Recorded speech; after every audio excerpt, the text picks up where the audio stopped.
আমার অ্যারোয়ানার চোখে এটা কি হয়ে গেল?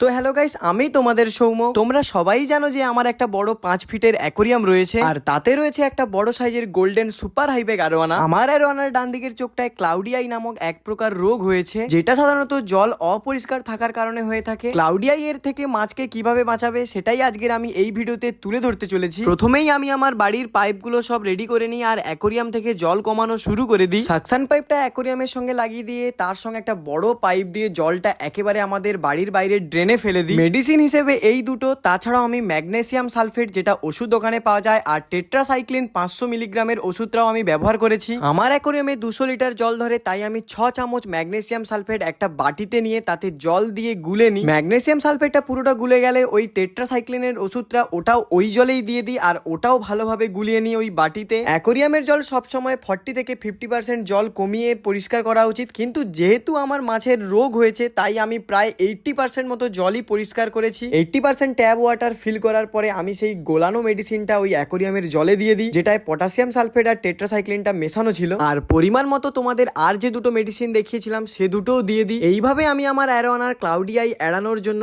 এতগুলো পদ্ধতি অবলম্বন করলাম।